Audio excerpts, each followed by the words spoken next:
Da saß eine dürrer und verlassener Kater an der Ecke, seine Augen erfüllt von einer Traurigkeit, die schien, die Herzen aller zu durchdringen, die an ihm vorbeikamen. Die Bewohner würden oft anhalten und Mitleid mit dem kleinen Wesen haben, ihnen Tüten mit Futter und Brotkrusten anbieten, in der Hoffnung, sein Leiden zu lindern. Aber niemand traute sich mehr zu tun, als dass niemand traute sich, ihn aufzunehmen.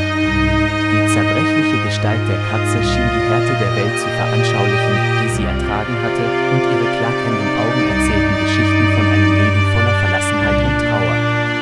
Unter denen, die täglich an der Katze vorbeigingen, war eine Frau namens Cindy. Eines Abends traf Cindy eine Entscheidung, die sowohl ihr Leben als auch das der Katze verändern würde. Sie konnte es nicht ertragen, das arme Wesen alleine in der Kälte zu lassen. Sie beugte sich hinunter und hob ihn sanft in ihre Arme.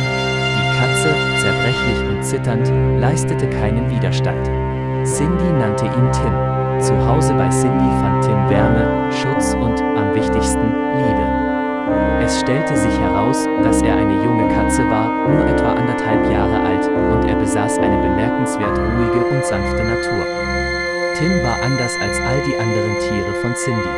Er drängte sich nicht auf, zeigte niemals Aggression und trug keinen Groll für die Härten, die er erlitten hatte. Stattdessen strahlte er eine Aura äußerster Ruhe aus. Was Tim am meisten liebte, war es, in den Armen von Cindy zu sitzen, während sie zärtlich sein weiches Fell streichelte. Mit der Zeit begann Tim, seine Stärke wiederzugewinnen und sich zu füllen. Er war nicht mehr die abgemagerte, traurige Katze, die an der Straßenecke saß. Er schlief in gemütlichen Ecken, genoss die Sonne, die durch die Fenster strömte, und genoss jede Mahlzeit, die Cindy liebevoll für ihn zubereitete. Cindy wusste, dass es an der Zeit war, dass Tim ein endgültiges Zuhause fand, wo er im Mittelpunkt stehen konnte, so wie er es verdiente. Tims Verwandlung war nichts weniger als ein Wunder. Er hatte sich aufgeplustert, wurde selbstbewusster und strahlte einen Hauch von Zufriedenheit aus. Cindy schaltete eine Anzeige in der lokalen Zeitung, in der Hoffnung, die Aufmerksamkeit einer Familie zu erregen, die Tims sanfte Seele verstehen und schätzen würde.